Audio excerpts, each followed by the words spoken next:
Hello, everyone. Welcome to Monday Live with Alan and Greg and our guest host, Randy Ray, the literate Texan. Howdy, If hey, you're folks. in the chat room, drop in a comment and say hi. So, how's everyone doing tonight? Good. You know, I'm doing good. Very well. We've been having a cold snap here in Virginia. It's been in the 20s and 30s in the mornings. I'm having to bundle up in my jacket and my scarf and my hat to go for my morning walks. So, Walk faster? no, not necessarily. I just bundle up and then, about 20 minutes into the walk, I can take off the scarf because I'm heating up. Oh, yeah, that's what I kind of meant. So, yeah, it's good. It's good. Get your energy, your core. Well, you know what? We're having a typical Texas winter, which means it's like springtime out there. High of about 70 degrees. Wow, excellent. And night low might get down to 40 or 50. I had to turn the air conditioner on the other day. It got so warm during the day. I was sweating. Mm-hmm. Yeah, that's what you get for living in Texas. Well, yeah. I've lived here so long now, I don't know what else to do. So maybe I could move out to Massachusetts with Steve Donahue. Maybe. Maybe there's room at Hyde College for old Randy Ray, too. So let's say hello to Gareth, who's hi, Gareth. For Gareth, of course. Typical. Gareth posted such a cool video a little while ago with a TBR on it. The 70 books? Yeah, the 70 books. Yeah. I guarantee you 2 out of 3 of those books I have on my shelves here in the library. I've either read them or they're on my TBR. I've read a lot of those, but some of them. Yeah. And oddly enough, the one of the books that he mentioned was The Wolf Den by Elodie Harper. And I'm actually reading that right now. That one's not familiar to me. It's a historical novel. It's set in Pompeii. The date is 71 AD. So you kind of know that this novel does not have a happy ending. What? You know the end is coming. Huh? Spoiler alert. Well, it's a trilogy of novels, so you know it's not going to happen till the end of the trilogy.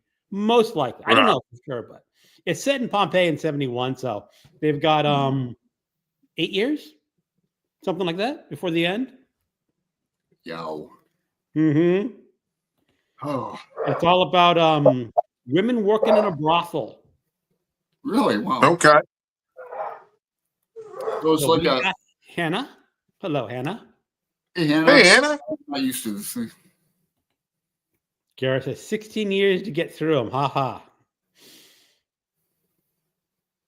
That's a long time.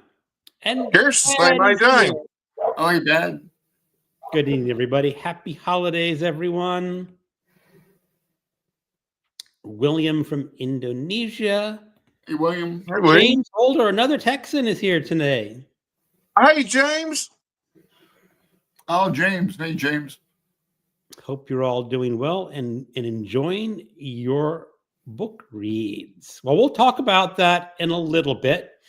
I've gotten criticism that we jump too soon into talking about the books, and the latecomers are kind of disappointed because I came to hear what books you're reading and you're already done. Mm. They show up like 8:20 or something, 8:10, So give them a few more minutes for the latecomers to get into the house. Then they have to watch it on the flip side.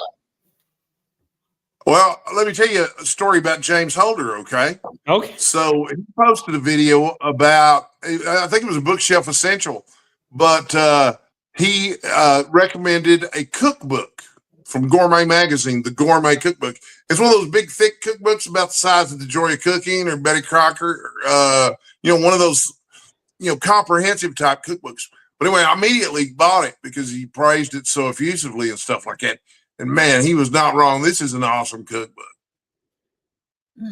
All right. I don't. I know I'm talking about books, but I'm also talking about food. I don't know about much of anything else in life except women.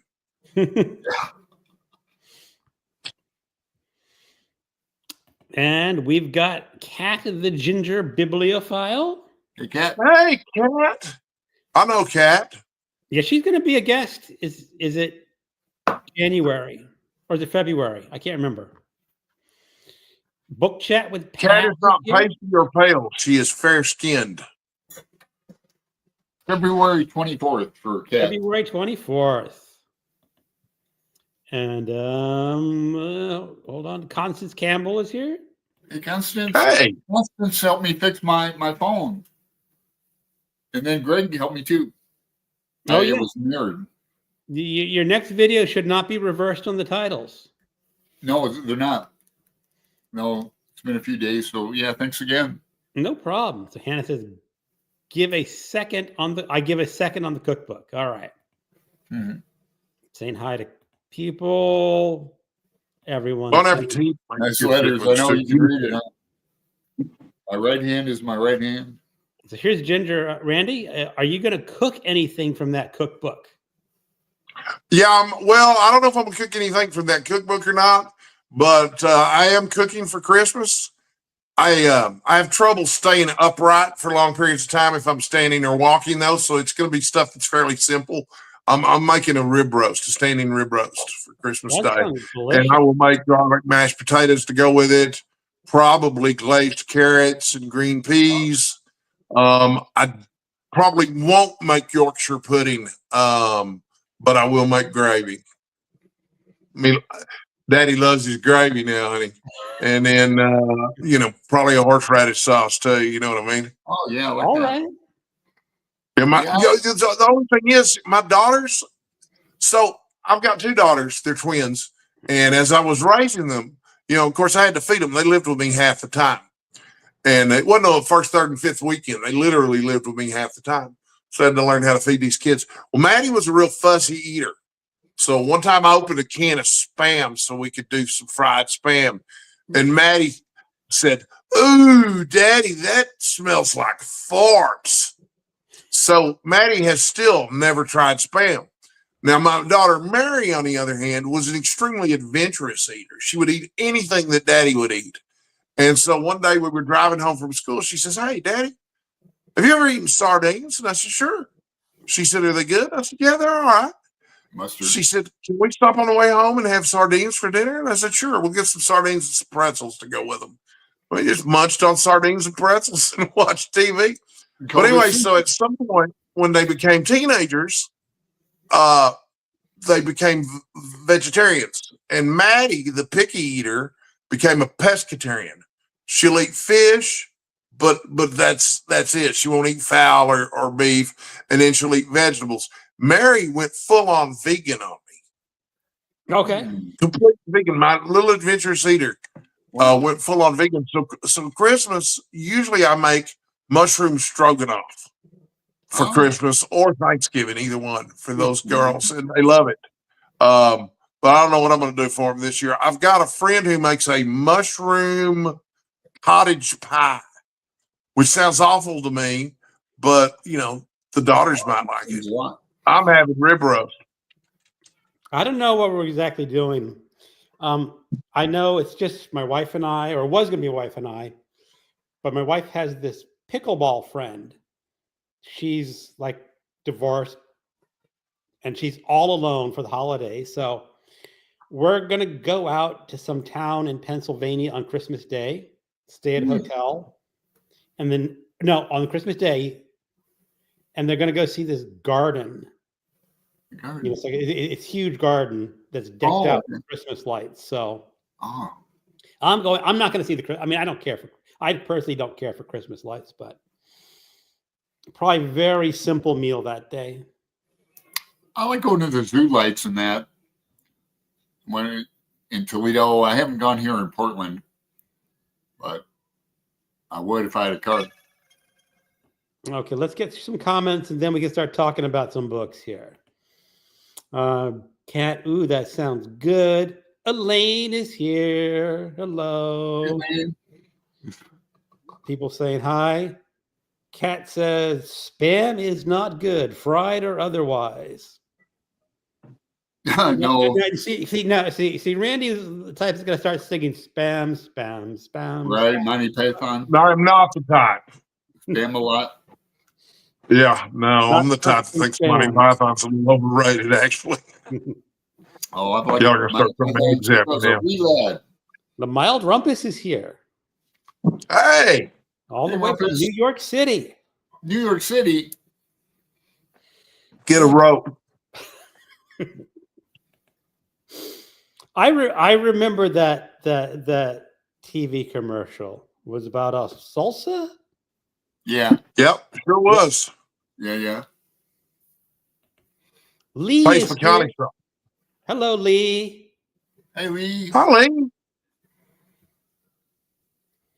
Hannah, OMG, I'm a pesca only because of my love of sardines and anchovies. Yeah, me too. Mm. I like sardines and mustard. They come in oil or tomato as well. You guys are much more adventuresome eaters than I am. I know, Greg. I'm not an adventuresome eater at all. You know, even like tuna deep, Greg. Like No. a tuna fish sandwich. No, I was traumatized in my youth. We were on a camping trip, you high school just overnight, and they're making mac and cheese. And the guy making it just opened a can of tuna fish and dumped it into the mac and cheese. And I'm going like, Yeah, I've oh, done that. And then you put ketchup on it. Ketchup will fix anything, won't it, Alan? Yeah, and cheese. More cheese. Mm. Tuna fish. Rumpus My says, ex-wife claimed that I would eat anything as long as it had cheese and or gravy on it. okay. I like how she made it and or. Every Tuesday, Randy, I go to Biscuits and Gravy in this cafe, or it's a high school Yeah. cafeteria, but I can go because I'm an elder, over 60, Native American community, but I can go free breakfast and lunch. Oh, just a little bus ride away. My dad There you says, go. yeah, he goes, I'd be there every day, but I go for Biscuits and Gravy, and they have some other good days, but I mean, it's always good. I make biscuits and gravy from time to time. Especially if I have a woman I'm trying to impress and I'm cooking for her, usually biscuits and gravy goes over pretty well around here. Yeah. Some southern fried gals. Yeah, Gareth likes sardines, love tuna and salmon. Hello. People saying hi. Fried spam is good. Crispier the better. I would try it. Used to love looking at Christmas lights when I was little. Now it's just too far to drive for a good display. William can't eat fish. I have allergies. We get rashes. Ooh. Ew. Mac and cheese, yes. Tuna fish, yes. Together. Vomit, son, yeah. Mac and cheese is tuna. That's just wrong. I've done it before. I must admit. All right. Not lately. Not lately. It's not spam, I'll tell you that. Last year, I went looking at Christmas lights with a date. I had the budget for one of two things. I could either decorate my house for Christmas, because this is what it would cost to pay somebody to do it. Because the last thing you're going to do is see me on a ladder, or we could take a limo and see the Christmas lights in Dallas. And we decided to do that because I thought this is going to create a memory for this woman and her little girl. And so me and my daughter and her daughter all went and looked at Christmas lights. It was a really nice night out. Yeah, I bet. Well, and some of those people in that rich neighborhood with all the nice Christmas lights, they're pretty entrepreneurial. They were out there selling cookies and lemonade stuff to the cars because you're just sitting there for most of it. There's so many cars going down that route that you're just sitting there. Yeah, Christmas is for kids. Yeah. All right. We're 15 minutes in. So, Randy, as the guest, you get to highlight a book you're currently reading, recently read, A book or more. Not stack just of one. books. What? There's a stack of them. I'm always, I didn't used to do this, Even since I started my booktube channel, this is very recently, I've started reading multiple books at one time. I mean, not literally at one time. I'm not holding one here and one here and switch back and forth. But like, I'll have one in my bedroom and one in my office or whatever. But and I'll pick up books on a whim too. Like a friend of mine teaches creative writing at UNT, and we were talking, and he's reading For Whom the Bell Tolls by Ernest Hemingway. Well, it just so happens that I've got a beautiful hardcover copy of For Whom the Bell Tolls sitting on my shelf. So I said, well, I'm going to start reading it too, so we'll have someone intelligent to talk to about it. Now, I've never read this one before. I've read The Sun Also Rises a couple times. But there's a couple interesting things about this. This I bought without a dust jacket, so it was only $1.50. That's not bad for a hardcover book that's over 50 years old. Oh, it is. The copyright date on it's like 1968. All right. On this printing of it. So that's pretty cool. But I didn't realize this until recently either. I've been reading about books and book collectors, but apparently some book collectors don't like dust covers. And so they'll take all the dust covers off all their books before they shelve them. And that's how they prefer it. Never in a million years did I know that. I know as a former...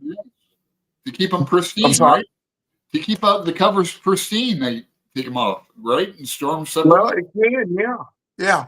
But I know that, in terms of resale value, there's a lot of value in that dust cover. 85% of the value of the book's in that dust cover. But so I just finished reading, this is seasonal, Great Expectations, The Sons and Daughters of Charles Dickens. Okay. This was really interesting because Charles Dickens had 11 children. He has descendants who are writing novels today.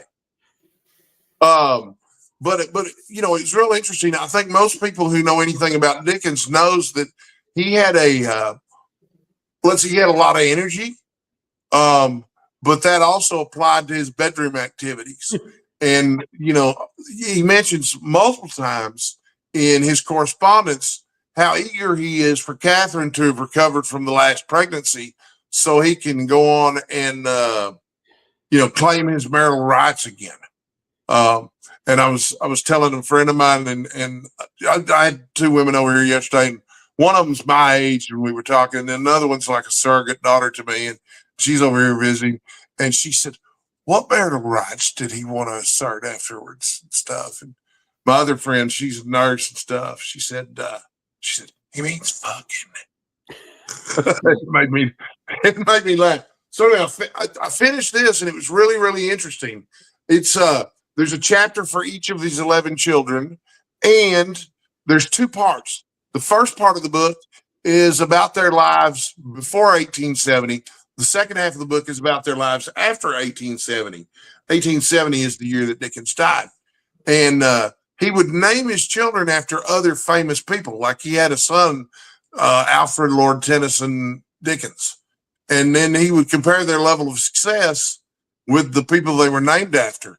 And he was almost invariably disappointed in all his children because none of them had his energy level or achieved his level of success.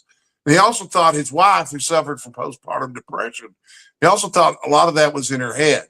And that may have been in her head, but we know now just because it's in your head doesn't mean it's not real. Right. But of course, he would know that. Everything. Go ahead.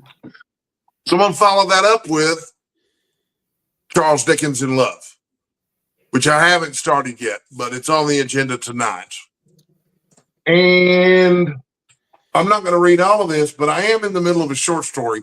When I was growing up, my first exposure to what I considered modern science fiction was there was a 3-volume collection called the Science Fiction Hall of Fame. And a lot of people have already heard of it. The first volume was short stories. And there's a short story in here called Microcosmic God by Theodore Sturgeon. And I've been, there's my copy of it now, or my current copy of it. But the Microcosmic God by Theodore Sturgeon, I remember that being my favorite story from the volume when I was a kid. And I haven't read it in years, so I barely remember it. But it's coming back to me now that I'm reading it. It's just wonderful. I'm loving it just as much as I did when I was a kid. Cool. When I was a much smaller kid, of course, I read H.G. Wells and stuff. So, but that's where I'm at right now with the stuff that I'm reading. That's real cool. Alan, Well, I know, what you doing? Same old shite. You know, I've been talking about Gatto for a few weeks. I have some new books. Maybe I should mention that. I didn't get your video today, Greg. I didn't get through all of it, but I will. But you mentioned this, and it made me Harboring want to Falling reread Don it. Carpenter. Yeah, makes me want to reread it. It's on my list to reread in 2025. Okay. Well, yeah, I have a. It's like It's not long. It's like what, 300 pages? Less than 300? yeah, it's really small print too. Yeah, it's like no, it's 300 exactly. Okay. But yeah, I like it too because it's like 63, the year I was born. But and then against the day, we're basically buddy reading this. No, that one guy is keeping up. I forget his name because Yeah, Chris something. yeah, he doesn't have a channel, but He doesn't. He's also reading the British edition, oh, which is like Page Nation 200 is pages awesome. longer with sensible size print. Wow. Yeah, I like the. What page? How far along are you, out of curiosity? You're ahead of me a wee bit. I'm at just chapter 17, 336, where they just got done with. Where were they? They're moving to New York. They were in Denver with Tesla and that. Right. I get there. There are so many storylines in that book that Yeah. I'm wondering where they're all going to converge some point. Yeah, I can't remember what happens to Tesla. I think he meets up with Edison, or can't remember. But it's all about electricity. Not all about, but that storyline is, and dynamite. Yeah. And then I've been reading Lovecraft. I'm going to do a video this week on the Color Out of Space after I Cool. watch the movie. I've read the story twice. It's not a long story. Then Randy and I keep threatening to read some Carlos Castaneda. And That's right. We talked about that a while back. Never got started on it, did we? No, I have an old like card. Remember the cards you used to get in paperbacks? Yeah. About television or some such. How to I don't know. Consult the chart before you call your repairman for the television. Remember they had repairmans for televisions? TV repairman. That's right. And shops that you could carry them into. Yeah, repair shops. I guess nowadays you just throw it away and buy a new one. Yeah, we're Right, cheaper. recyclable. Pretty much. We live in a disposable society. Mm-hmm. Yeah, no. Televisions are so inexpensive too. Like I think I bought this one used for like $50. But even new, they're not that expensive. But No. that's about I'm gonna start doing buddy read with Aaron Facer. We're gonna go through some Wallace Stevens. I don't know. We should also do Ezra Pound this year. The Cantos? Yes. I don't know. Maybe if you want, I thought we were going to do it. we can. Aaron and I talked about it. We don't know what edition to get or anything. I used to do oh man, are you familiar with Wallace? Now Yeah, he's terrific, man. Yeah, he's really great. Yeah, no, I have this sitting right next to me on the on my desk here. All right. Yeah, in fact, I was planning to read something out of here for Poetry Thursday soon. But I can't remember which poem it was I was looking at. Is he I've done like a a few humorous There's so many poem? good ones. Is he a Is humorous? he got Wallace Stevens over there too? Yeah. Yeah. We all have Wallace Stevens. Too cool, man. I can't remember any of his poems. The Yeah, he does. The one Emperor about of ice Ice Cream is the one I remember. The Emperor of Ice Cream is the one I remember. Oh, yeah. And That you was know, the one I was oddly going to enough, read out loud. Do you know why I remember the Emperor of Ice Cream? No. It's quoted in a Stephen King novel. Yes, it is. Salem's Lot. Salem's Lot. Oh. I think he was friends with like William Carlos Williams, another poet I'm unfamiliar with. Oh, you have the cantos. No shit. I do. I've Well, tried reading them, and they are just like you. It's like giving me a brick wall. Yeah. They're not easy. Then he gets into Chinese characters at the end, doesn't he? Yes, he does. Yeah. I wonder if he does talk about the I Ching in there. He probably does. I I'm used not to sure. I used to do that with a book of changes. You throw 3 coins. You can do it with pennies or with sticks. Mhm. Make a hexagram and look it up in the book of changes, and it's kind of interesting. But they do. I mean, it's really complicated. You can do like the easy version, then you can get as complicated as you want. Right, you can. But I used to do that. I've read books on the I Ching. It's also in the Philip K. Dick novel, the one with the alternate reality where Germany won the war. Castle, Man in the Castle. Man in the Castle. Man in the High Castle. I have not read that. I haven't read that one either. I have a copy of it, but I haven't read it. I've only read Valis. And that was I read it a couple times. Valis is probably my favorite Philip K. Dick book, but it's not representative of what he really likes to do. Which one? That? Valis.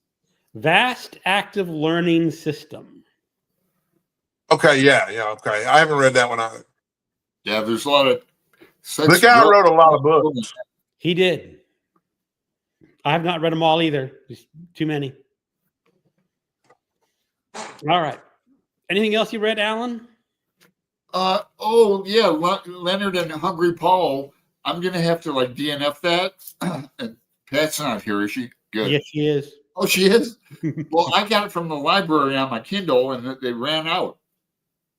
So I should have started earlier. You get it for 21 days. You know, good God, man. So, and I was only like 40% through it, and Okay. I don't know. I wasn't really getting me. I thought it was rather boring. What'd you think about it? Did you guys read it? I have not read it. Oh, you haven't? No, I'm not reading that. Yeah, it was popular when it came out, I guess, an Irish novel, but just about 2 single guys. They live at home. One guy gets a girlfriend. I know that much. And the other guy's sister's getting married. But it's all just like nice and smooth. Want no problems. No problem. You know. That's about it for me. All right. I'll catch up with some comments in a bit. But Alan, you inspired me because you were talking about how you were going to see the play Waiting for Godot. Yeah, I thought twice. So I decided to reread a Beckett novel, The Unnameable. That is the third in his famous trilogy of essentially stream of consciousness narratives. Right. See, I'm not surprised, you guys, because he told me this before. But yeah, that's cool. And essentially, the narrator is just a head in a jar. Yeah, that's like some of his plays. The play where a woman's buried up to her waist, I think and that's then called in the second act, she's buried up to her neck. Right. I think that's called Happy Days. Yeah, it's called Happy Days. There's one play with a mouth, just a mouth, a big mouth, and they do it like on a TV screen. I've seen it. It's on YouTube. I like Endgame by him. That has 2 people in a little like urns. Like to do it on stage, you have to have people on their knees with their feet sticking out in the back, and they get their pap. I want my pap, and the guy gives them like a biscuit. It's really strange. It is. I mean, well, this is all just rambling about identity and what it means to be alive, and just talk. And it's fascinating. Oh, you can't quite see it. Fascinating and confusing at the same time. So, I like his play Crap's Last Tape. That's kind of a normal-ish play. I don't think he has anything normal, Alan. It's like normal, yeah. I don't He's think got some real wild ones. anything Like, normal. he's got some with people dressed in like monk suits just walking around in geometric patterns. Yeah. And as I mentioned earlier, I don't know if this was before we started. I'm listening to the audiobook The Wolf Den by Elodie Harper. This was like a historical novel set in Pompeii. Oh, yeah. And he starts off, it says, Pompeii, 71 AD. So you do a little bit of your history saying, okay, when did Pompeii blow? Oh, 79. So it's a trilogy of books, but you know where the storyline has to end. And it doesn't have a happy ending. No, well, I'm not positive, but I was actually reading an article that this is real life. They found a mummified woman holding a baby, right? Or I don't know if that's considered mummification, whatever it is when you're surrounded by whatever. Yeah. And I'm pretty sure that's going to be the main character of this book. Oh, man. Because it's essentially the story of a young woman who had a wealthy father who was a doctor, and then he died, and she eventually got sold off to a brothel. Now she's just a prostitute. Mm. And I'm pretty sure the novel is going to be her rise from lowly prostitute to wealthy madam or something like that. And it's going to end with her baby. And that's what I'm predicting. I don't know for sure, because all I know is that a body was found of a woman holding a baby, and there's some question whether it was really her, whatever, because they don't know. So that's my prediction, but it's pretty good. Oh, cool. I would like a little more historical detail on the story. Really get you into that feeling of ancient Pompeii, but I'm not sure if the author is actually a historian, and she has a story she wants to tell, even though it's set in ancient Pompeii. She's talking about modern women, Cool. So that's basically what I'm reading. Yeah. I want to catch up with some of our comments because I have been ignoring the comments for too long. Well, we'll see if that works out, if you were correct, or see how close you came. Well, I would have to work through all three books to get to that end. Oh, yeah. I might. Based on this first book, I probably would continue on to the others.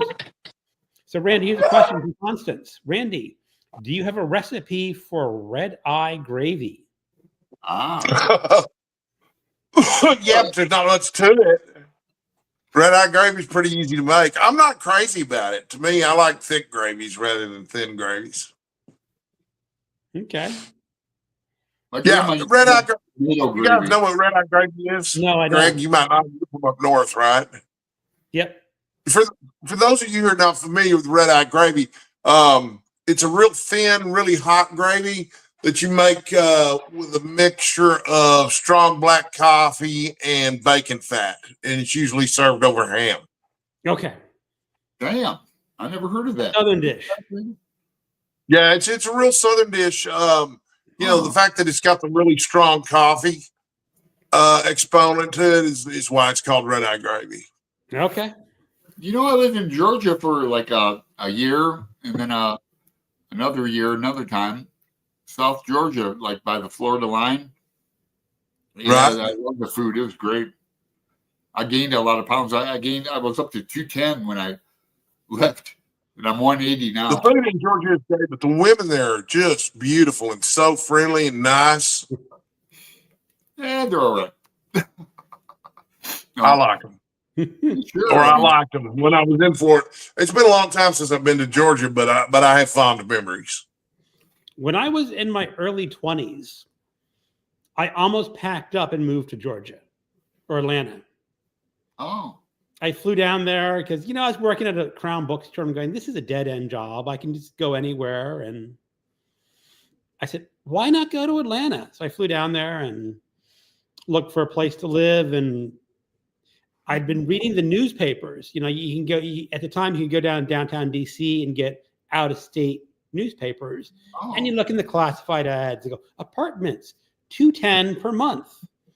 And I go, Yeah. I can afford $210 per month. Well, you couldn't quite get down to 210. And this is back in the 80s.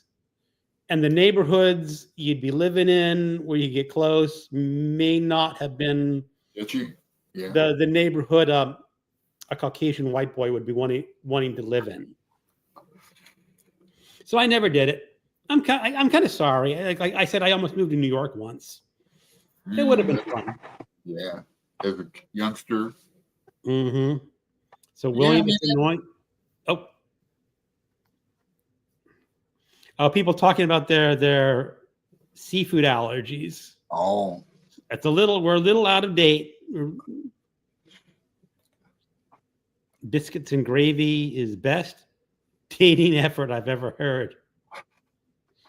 Must be some damn good biscuits. Mm-hmm.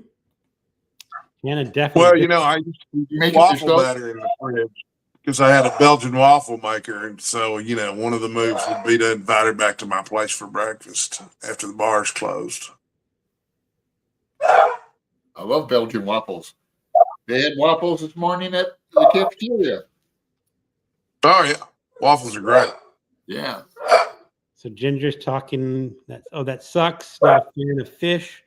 Ah, But when I can get it, I love shrimp scampi. Love mussels. I love shellfish. I think Pat said she was allergic to shellfish. The people where I live absolutely love tuna. When friends and neighbors know I'm coming, they make a note to prepare chicken. oh, I like tuna. In fact, I should make some now. I have some dill relish. Constance is saying, I got Louise Penny's All the Devils Are Here Today. Did you read that one? I think they're having a conversation on the side. Oh, Elaine, I have a Carlos Castaneda to read, something about soaring eagles, I think. soaring eagles. Didn't he write the conversations with Don Juan, the medicine man? Yeah. Yeah. Teachings of Don Juan was the first book. In the And series. wasn't it Don later Juan proved here. that he made up most of that stuff? Yeah, that's what they Yeah. say. Big controversy, or there was long ago. He's well, few years. But go ahead, Brandy. Talk about. Oh, I thought you were going to say something about. I read I read the Don Juan books when I was in junior high. I had this wonderful art teacher who was very literate. She was from England, and she loaned me the teachings of Don Juan, and I read it. And of course, back then they just this was an archaeological book or sociological treatise. At the time, that's what they thought. But yeah, it was all revealed later. This was all just fiction, you know. Yeah, I can't remember. I read a book or saw a documentary on it. Probably both. I can't remember much about it, but it did leave enough open. Or some people think it's true, like for real, and what am I trying to word? Documented, you know, with the Indians back then in Mexico, and they use peyote and that, and other things like God, what's that? Jimson weed. God, I would never do that. Try that. I don't know. You boil it. But Hannah yeah, likes Wallace Yeah, Stevens. my hallucinogens are long behind me. well, I still do mushrooms on they're going to be legal here next year, like psilocybin mushrooms. Left all that behind. Yeah. I love the Blackbird poem. Isn't that Stevens? William Carlos Williams is great. Alan, try the collected way. I like Williams too. The bowl of cherries. Yeah, the red wagon. Red wagon, yeah. And then something about he's eating a plum and it's delicious. Yeah, it's cherries in the refrigerator. Oh. I ate all the cherries, please. Something along those lines. Oh, yes. Yeah. They were delicious. Or something. Yeah. Constance says, my I Ching book has fallen apart. Yeah. I Ching. I Ching. Yeah. Hi, here's James. Hi, everyone. That's Wallace Stevens. What is- Hey, oh. Hey, Greg is going off screen. I'm stealing your bit. I go off screen a lot when people mention books. Oh, yeah. Stevens got drunk and lost in the Florida Keys. I have to stretch my legs periodically. That's what I wander off too. And also, you see, I drink so much water and coffee. I have to steal a mirror sometimes. Oh, here's Elaine. Alan, I finished The Fourth Wing. The last 130 pages were decent. All of it before was ugh. Yeah, too much wild sex for me. And she ran out of words to describe it. It was kind of continual. And I kind of thought Leonard and Hungry Paul is almost YA to me. Or a lot of people do love it, but I DNF'd Lincoln in the Bardo. I mean, now when I DNF things, I don't necessarily say I'm done. I'm never going to read it again. I just DNF'd it for a reason, but it's still I might get back to it. Okay. I'm glad you liked the last part of Elaine. Don't bother with the sequel. So much relationship crap anyway. Yeah, I'm reading the ACOTAR series as the banned books, and it's just the romance parts of that just get me really frustrated. I mean, I know that's a big part of young women reading is the romance, but it just I'm too old and too much of a guy to get really into that. I want to read Cloud Atlas. William was reading that. Yeah, hold on. Yeah. Here we are. William's reading Cloud Cuckoo Land by Anthony Doerr. Okay. That was a pretty good one.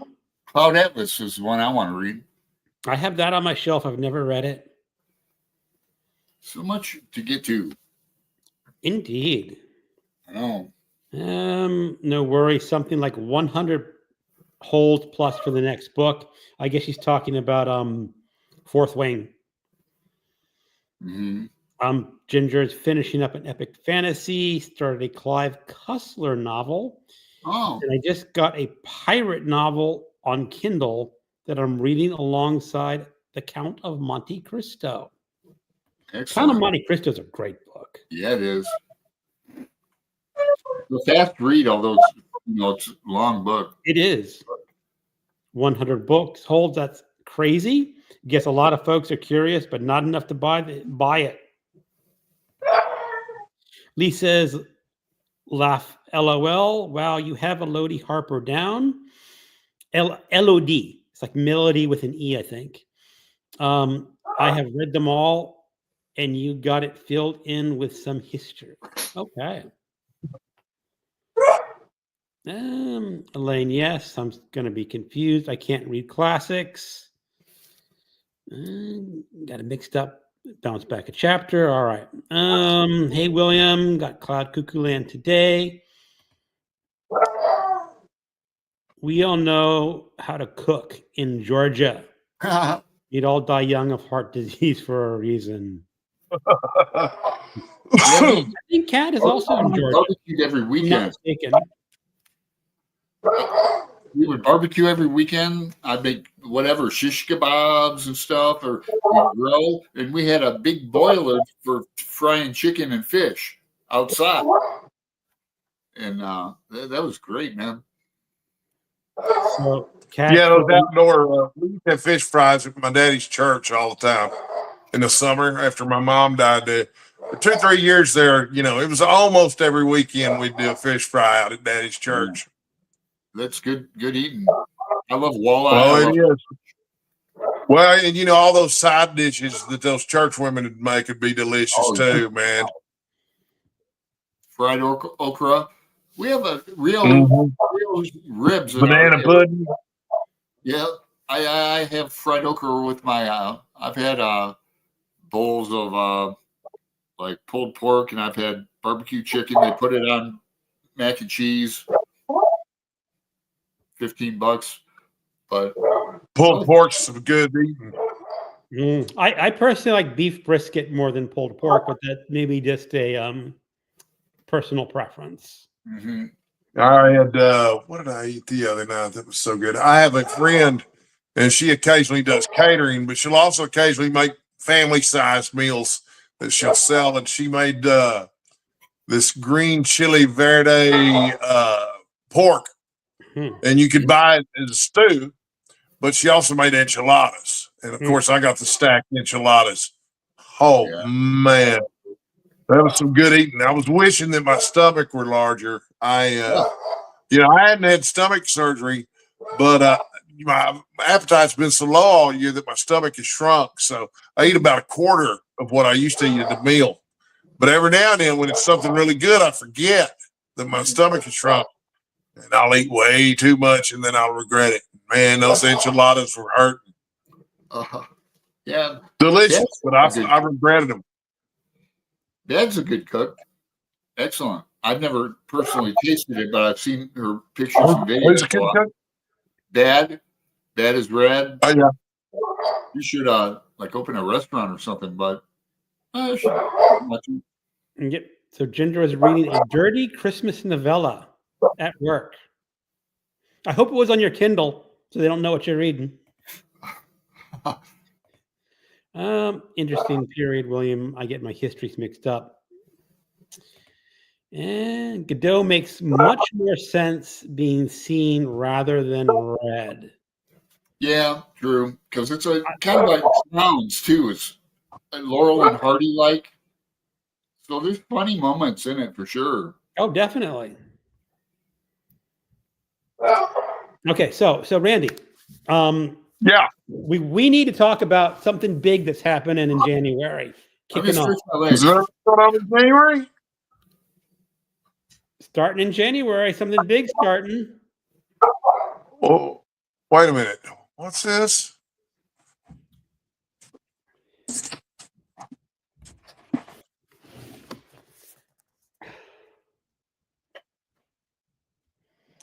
Yes, sir. Proof 2025. Yes, In Search of Lost Time. I'm so excited about it. And you started it, Randy. I mentioned it to a friend of mine, my business partner on my other business that I operate. And he didn't know what I was talking about. And while we were talking, he said, "Why didn't you tell me it was Remembrance of Things Past? I know what you're talking about." I said, "I just never heard it called by that name before." I'm like, "How old are you?" But yeah, it's going to be exciting. I read a book called Dwayne's Depressed last year, and I was surprised by how good it was. It's a Larry McMurtry novel, and it's a sequel in the series of books that started with The Last Picture Show. There's The Last Picture Show, then there's Texasville, then there's Dwayne's Depressed. And the main character in Dwayne's Depressed is, you know, really successful Texas businessman out in West Texas. But he decides one day he's not going to drive his truck anymore. He spent too much time behind the wheel of a truck, and he's going to walk everywhere. Then he stops living with his family and moves into a cabin down by the river or whatever. But he winds up walking to the next town over because he finds a therapist and starts seeing a therapist. And he falls in love with her. And he wants to see her again after things kind of fall apart. And she says, I'll agree to see you on the condition that you'll read In Search of Lost Time. She said it'll take you about a year. She said, just read it for about an hour a day for a year and you'll have read it. And I'll be able to tell. And he said, well, what if I don't understand it? She said, that's okay. Just keep working on it. Because while you're working on it, it'll be working on you. So anyway, that I haven't read the next book in the series yet, so I don't know what Dwayne wound up thinking of Marcel Proust, but you know, I'm looking for a challenge. Well, this is the challenge visualized for everyone else. This is the entire English translation. It's 3 times the size of the Lord of the Rings. Okay. Oh, In this volume, it is 4,200 pages, about something like that. So That's the edition I have too, yeah. So that's about, you know, a little over 10 pages a day, but a lot less than 15 pages a day. well, I have a schedule Right. on my Discord channel on how to read it over a year. Goalpost Retweet. Yeah, I'm going to copy that schedule and put it up over on literatexan.com too. Yeah. For people who aren't into Discord or have trouble managing Discord, so we can follow along there too. So I need to do something with that website. it is. So as I said, the way I have been listening to people talk about it is that you read, like I said, 10 to 12 pages per day. It's going to vary. And then you're supposed to journal your thoughts about what you've read that day. I have a blank journal that I've already bought.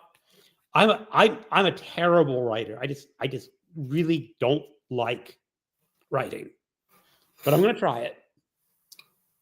And well, you know, Ben McAvoy over on his channel has a video about how to read Proust, and he suggests not just writing about your thoughts on what you've read, but also what's actually going on in your life and how that's overlapping, and what else are you reading and how is that overlapping? Because it will be somehow in strange and unpredictable ways. as I said, I'm going to give it a shot. I mean, yeah, I'm gonna. The problem is, I'm going to have to take my journal and sit down at a table or a desk because I just have such horrible handwriting, and I have to really force myself to write. Here's an example of Rick's handwriting. Alan, don't show my address on the screen. Nobody's going to see it. Hey, Alan, and don't show your address on the screen. Just be safe. Oh. Yeah. So my address is in my about section. Okay. Well. Go ahead. Sorry about that. So now I'm going to try. I'm going to try the writing thing, and let's see where it leads me. Yeah, I'm going to give myself over to it for a year. It's only a year, and it's only an hour a day.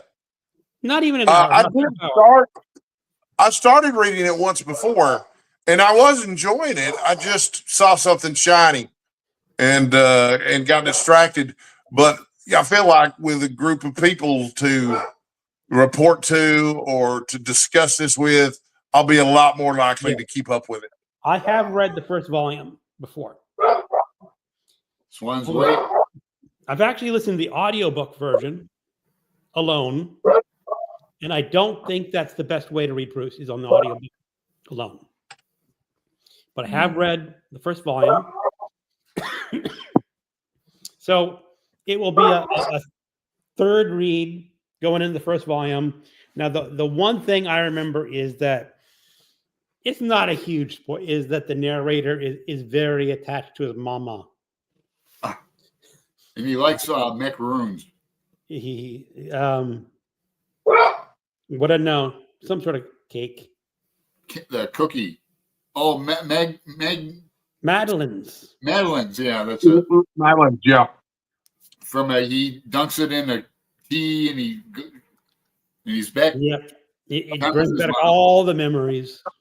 Yeah. It's apparently supposed to be a very funny novel too. That the other characters and the situations and things that are going on over the course of the years covered in the book are supposed to be really fun and funny. So, well, let's we're going to see people talking We're about gonna it. find out. We're going to find out if that humor, that early 20th century French humor, translates into 21st century English humor. Right. you sure We're have a gonna lot of find people- out. You have a lot of people on the Discord. Actually, there's a lot of people who signed up for Proust. Mhm. Right. A lot Yeah. of them are saying, "I'm committing to volume 1," Oh, yeah. Right. and they say, I'm gonna take it after that." Like I said, I'm committed. I'm gonna go for the whole hog. I'm gonna. Mhm. I'm committed to the whole year. All right. I was going to read My Tom's health Way, but permitting. I'm going to do that. You know, with any luck, my health won't be doing what it did this year. I hope so too. Yeah. Yeah. 2024 was a rough year for me health wise. So, Mm. Yeah. but look at how good I look now after I've lost all this weight. I know.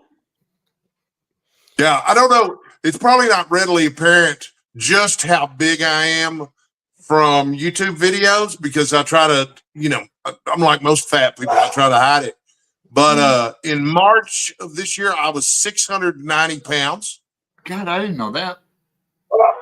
I've lost 165 pounds this year, so that means I'm down to 525. Oh. My goal, I'm sorry. Oh, I thought it was around 3. I don't know where I got that number from, but yeah. Well, That's Randy, where that's my target is 300 pounds. When I get down to 300 pounds, I do have a friend who is offered to pay for, you lose that much weight, you're going to have a lot of loose skin and health problems caused by that. Back pain, infections, necrosis. But I have a friend who's agreed to pay for my cosmetic surgery to have the skin removed. Yeah. He said, you lose weight, you get down 300 pounds, I'll pay for the other surgeries. But I haven't had any weight loss surgery or taken on any Ozempic or anything like that. Cancer meds were all I needed in terms of appetite suppressants. Those worked great. So Ingrid says, Proust, scream sign. I'm going to get the first book and dip my toe in the water. Yes, dip your toe in. See what you think after the first book. And Hannah's going, Proust. William, In Search of Lost Time. Finally, a book to beat the 2,097-page book that I read.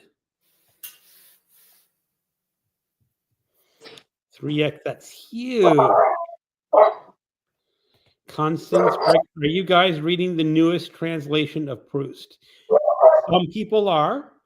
Some people are reading the older one.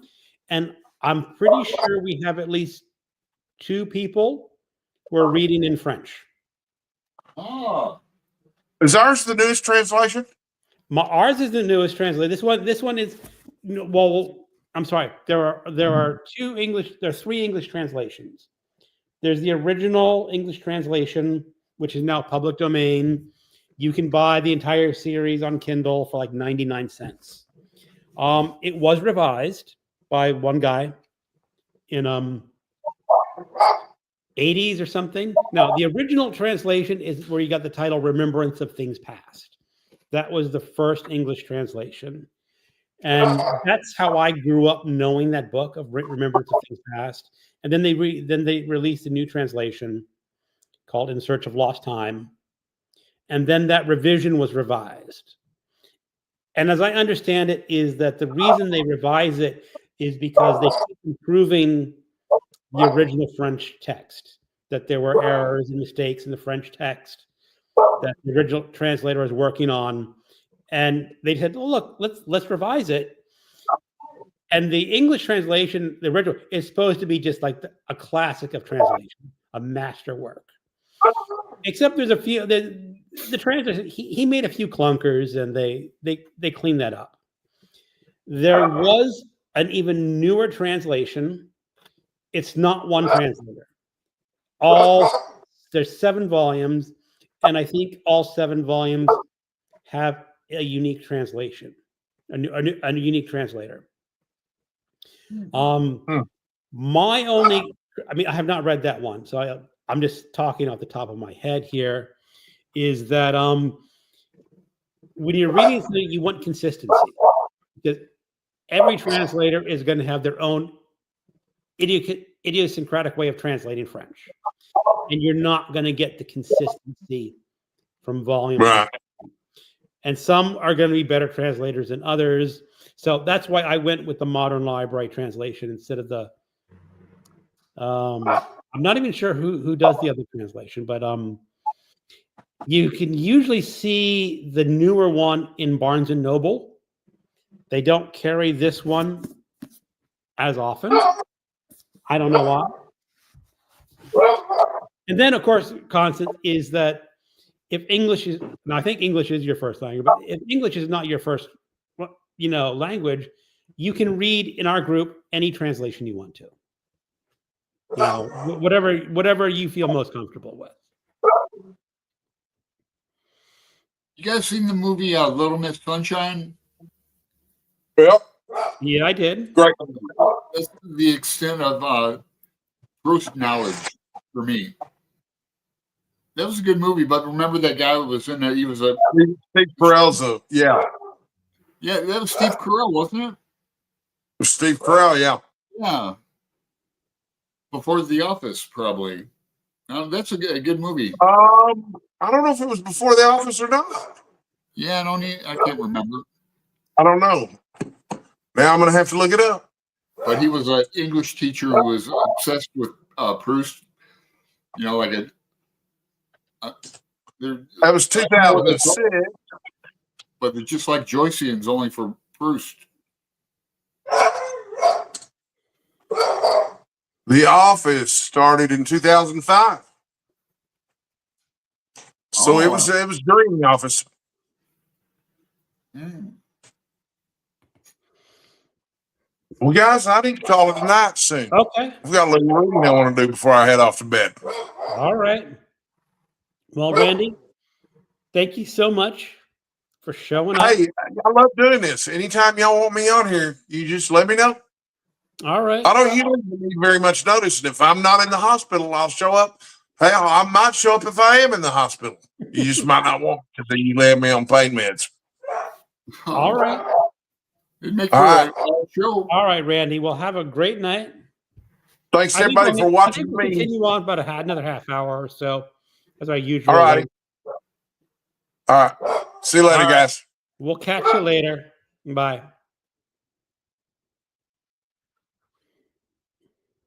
Okay. All right. Let's get through some comments, see what's going on, then call it a Oh, we're night. still live. Okay. God, live. No. I thought Randy just left because sometimes the guests leave real fast. Yep. Go ahead. Greg. So Ven and I think about 4 of the people are going to starting the Wheel of Time reread. Mhm.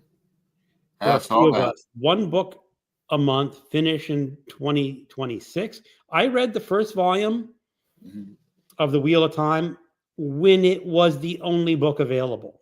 Now there's And like 16. It was early 90s. Mhm. And I never read another book after. I just never picked it up again. I think I read more than the first one, but only maybe 2 or 3. But I don't mind some science or fantasy sometimes. Like the Name of the Wind. I like that. Oh, And what? Terry Goodkind. I've never read him. Oh, Name of the Wind. That was He has a Spanish name like Ruiz or something. Oh, that no, you're Mixing up. that's not a fantasy book. Hold on. I like Patrick Rothfuss. Could that be it? Patrick Rothfuss. Oh, Patrick Rothfuss. That's a different one. Okay. I've Yeah, I read read both that of one. them. I've read both. That one annoyed me Yeah. because the character could do everything great. I like the little world building. He was always like meeting people and being clandestine, Excuse me. as I remember. But Yeah. the other one is 2 books, maybe 3 by now. No, it was supposed to be a trilogy. He wrote the first book and it became wildly popular. he published a second book in the trilogy, and that was like 15 years ago. And Mm. I guess the scuttlebutt is he's never going to finish Oh. his book. It's sort of like the guy who wrote Song of Ice and Fire, whatever his name is. No, a game of Dragons, Game of Thrones. That he's never, and he's come out admitted, I'm not going to finish writing this series. George R.R. Martin. George R.R. Martin. Yeah, I haven't seen nor read any of those. Namely because I'd be into it and have to watch the whole thing. You know, I'd have to watch the whole series, and I'd kind of rather do other things. I read the first 3 books when they were originally published. And then he went another 10 years before publishing another book. And by that time, I'd forgotten too much of the book to pick it up. And I never saw the TV show. I just said, no. Yeah, the TV show is pretty good, I guess. Filmed in Northern Ireland. Mm-hmm. I've seen like documentaries on it on TV. Short little It was things. very popular in its day when it was out. It was hugely popular, but I never saw it. Yeah, I remember. I haven't seen it either. So William said, it took me a year and 3 months, 13 days to finish a 2,097-page book that I mentioned. Kat, what was the book? Huge. It's called... Oh, I've heard of that book. Urantia. Yeah, it's kind of a... I've heard of that. I heard of that. Is it a fiction book or a nonfiction book? It's a religious, spiritual. Okay. Urantia is a planet. But it's an interesting book. Have you ever read those books, Seth Speaks? Remember that? There's like a series of those. God, that Urantia book takes me back to a time where I was reading all that stuff. Yeah, 90s. It's a big book. Yeah, I'll get it for you. The name is familiar, but I've never... No, I wouldn't even buy that for you. But it's an interesting book, but you wouldn't like it. I already know. Keep it the great word. You look at people saying hi to Randy, kind of.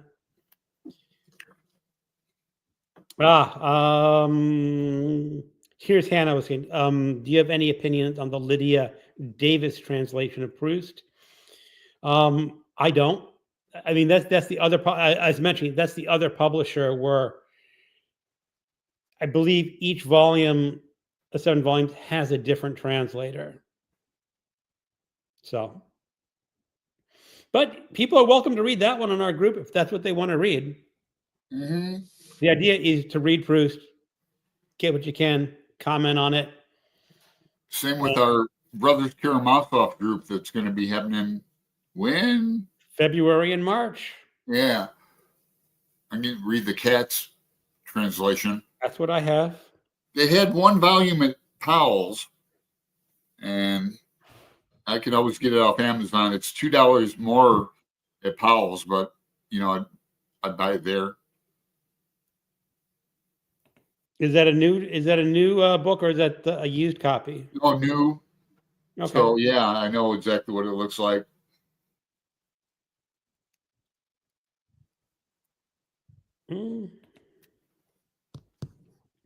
Elaine, I have read the Seth Speaks, and I don't see what I've heard of that. What is that? Channeling. She channels somebody, and she can answer questions. It's kind of like a seance, but she takes on, and then they recorded it all.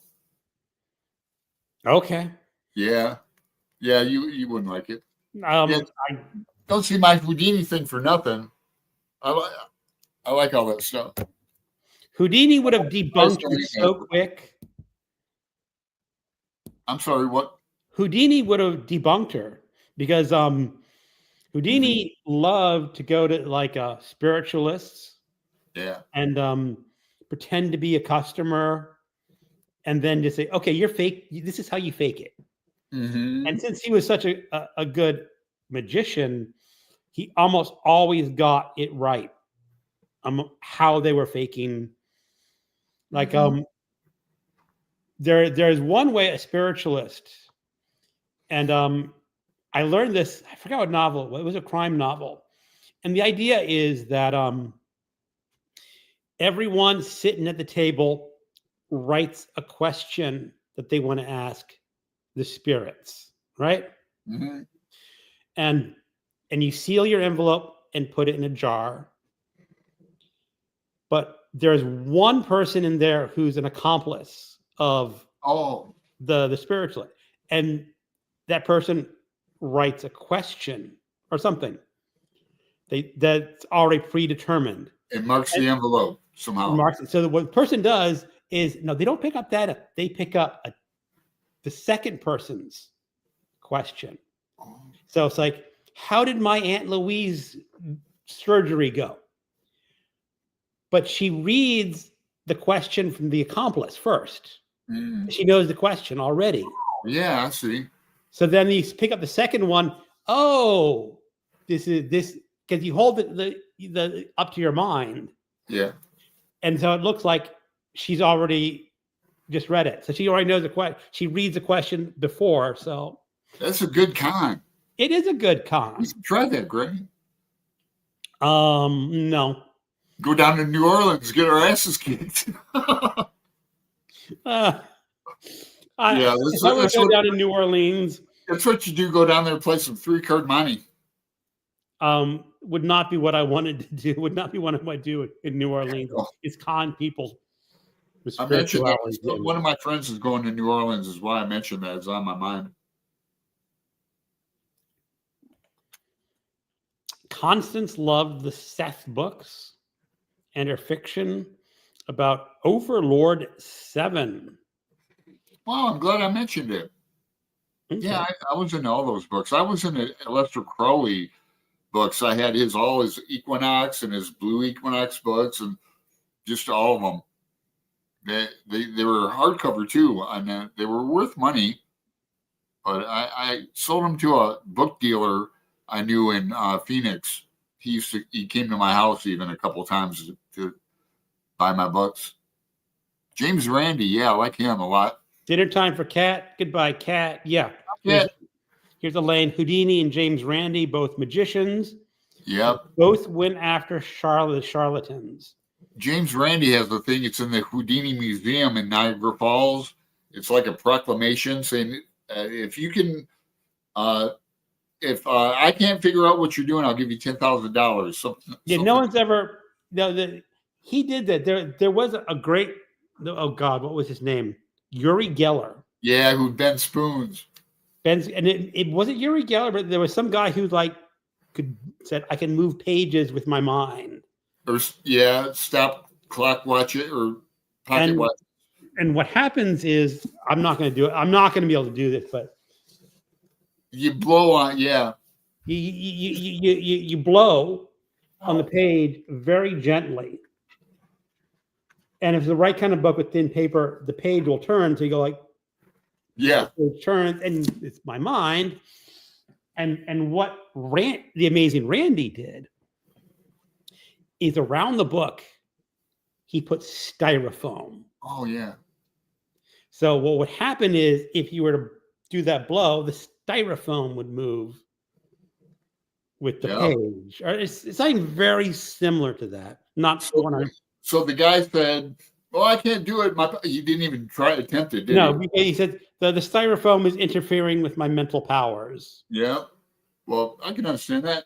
See if I can bend this spoon. Is it bending yet? No. Guess not. No, it's just a magic trick. I mean, yeah. Actually, YouTube is kind of amazing because they have some magicians that show you. Oh yeah. Exactly how that. And first of all, how they do it is so skillful and amazing that they're telling you how they do it, and you can't see them do it. Yeah, I love that. Here, I'm pulling the orange out of my pocket, and you really cannot see him pull that orange. I know Penn and Teller. I saw them live in Vegas. They're amazing. And I saw Doug Henning back in the day. My dad took me and my friend, who was a magician also, But if I would have broke the spoon in half already and then just came out with it like that, and you didn't know it was not broken, and I jiggled it and it like slowly bent, you Oh, guys, so what do you do? He used pre-broken spoons or something? yeah, yeah, you can buy really good ones in a magic shop. They used to have a really good magic shop in Chicago called Abbott's. They might still do it. Boy, that's another like hobby I could get into again if I wanted to, like that close-up stuff. My friend was really good at it with cards and coins. Mm-hmm. Did you see Magician on the Cruise? Not our recent cruise, but I did see a magician on a previous cruise, and I don't think he was a top notch. Oh no. I mean, I could sort of tell sometimes how the trick worked. Sometimes I couldn't. But the whole idea is, let me try to describe this. He's standing on a stage. Behind them are black curtains, so it's like not the full stage. And there's music flashing. He's dancing, and all of a sudden, a ring about 4 foot long ring appears in his hand. Yeah. What? Like that, he's going and it just from. He just comes in, and really, all he's doing is reaching behind the curtain and pulling it out. That's my interpretation. Oh yeah. How he did it. I don't know if it's a different one or. Yeah, when you know the secrets, it's not that fun, and you can find them out. Or there's that TV show, The Masked Magician. I haven't seen that in a while, but on YouTube, I used to watch this guy who would show you like mental stuff and how that was done, and some of that shit's like pretty amazing. Like how you can predict a sports score to the exact number, and it's done with envelopes and that. But you can do that. It takes a little preparation, but that'd be amazing to do it like some Super Bowl party where everybody's drinking and that. So Hannah, the Cat's translation of the Brothers Karamazov is supposedly amazing. Yeah, I've heard the same thing. I have constant nets, but well, the Pevir and Lavonsky is the second most popular, and from what I understand, the Pevir and Lavonsky is very close to Dostoevsky's original Russian. Yeah, I mean, they try to make it as close as possible, and Dostoevsky apparently was just a terrible stylist. Oh, I mean, there's a scene in Crime and Punishment where there's a table, and in their translation, his room says the table was round and oval. And people come back, this translation is terrible. You got to pick the word in Russian, round or oval. And then some Russian speaker says, no. In the original Russian, Dostoevsky said whatever the Russian words were for round and oval. And so they just put that in English. I think Michael Katz cleans up Dostoevsky just a little bit to make it easier on an English reader.